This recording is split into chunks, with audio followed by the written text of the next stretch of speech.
Bismillah ar-Rahman ar-Rahim. In the name of Allah, most gracious, most merciful. We're talking about the importance of the milk of mother. And now we want to complete this issue with some more traditions about this matter. We have a lot of traditions that are saying the woman, the mother who is suckling her baby, she will be rewarded by Allah the Almighty to the extent that she will be considered as one who fight in the way of Allah and for the sake of Allah. And if during the time that she is suckling her baby, she dies, the traditions say that she will be considered as a martyr, a shaheed. A shaheed or a martyr is a person who is killed in the way of Allah, and he has sacrificed his life for the sake of Allah. This is not something a little.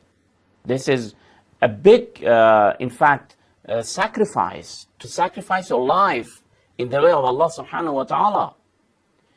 And when a person gives his life in this way, he will be considered a shaheed. And according to the verses of the Holy Quran, وَلَا تَحْسَبَنَّ الَّذِينَ قُتِلُوا فِي سَبِيلِ اللَّهِ أَمْوَاتًا. Don't think that they are dead. They are not dead. They are alive. And they are, nurtured by their nurturer.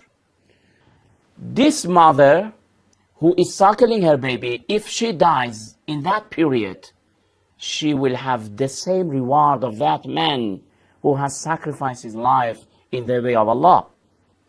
This shows the importance of giving milk, the milk of mother, to the baby, not the powdered milk, not the buttermilk. But one important matter that people must take care about it is the issue of consanguinity, affinity, and relationship. You see, in Islam, we have two types of relatives. Some of our relatives are relatives because of the blood. They are our blood kinship. Like my brother, my sister, my father, my mother, my uncle, my aunt, my cousins. These are my relatives because of the blood, because of consanguinity.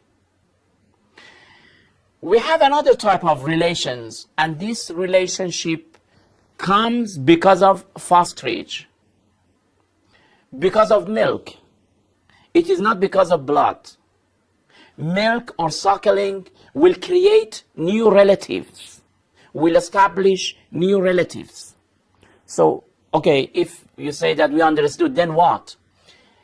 The problem will arise when a man wants to marry.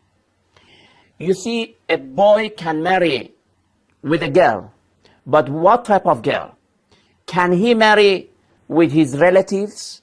Not all of them. Yes, a boy can marry with his cousin, but not with his sister. It is haram and forbidden. This sister, if she is his sister because of blood, he cannot marry. And if she is his sister because of milk and fosterage, again, he cannot marry with this girl because she will be his foster sister. The foster sister is like your own sister. We have a tradition which says, Imam Sadiq alayhi salatu wasalam says, يحرم من الرضاع ما يحرم من القرابة. Because of relationship, blood relationship, some type of women are haram for you, like your sister, like your aunt women that the sister of your father, the sister of your mother. A boy cannot marry with them because they are his relatives. A girl also cannot marry with her brother, with her uncle, the brother of her father, the brother of her mother. These are relatives. and marriage with them is forbidden. The same rule applies if relationship has come because of fosterage and milk. Sometimes people neglect this matter. So we are talking to those parents that they give their baby to a woman to suckle him. Then you should be careful that if that woman has some children, this baby will become their brother and their sister. Of course, not because of blood, because of milk. The tradition says, يحرم من الرضاع ما يحرم من القرابة. Those classes of the people who are your relatives and you cannot marry with them because of blood, the same will apply when they are your relatives because of fosterage. So this matter sometimes is neglected.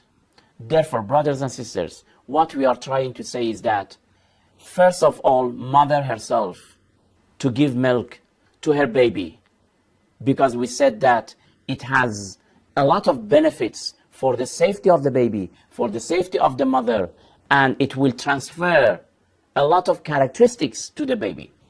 But if because of any reason you want to give it to a nurse, try to find a nurse who is an honest woman, who is a good believer woman, a good faithful woman, because as we said, the traits of the woman will transfer to the baby. Prophet Muhammad sallallahu alaihi wasallam was given to Halima Sa'diyah. Halima was a woman living in a village. She had come to the city of Mecca to select a baby to suckle and to get some money. She says that even in that time, my breast did not have any milk to suckle my own baby. But as soon as she had chosen Prophet Muhammad to take with her, she says that suddenly I found my breast to be full of milk. And she considered it as a sign of blessings of Allah subhanahu wa ta'ala. This woman, this lady, when we study about the background of this lady, we find that she was an honest lady. Throughout of her life, she did not drink any forbidden beverages. She did not eat any haram and forbidden meat and other food.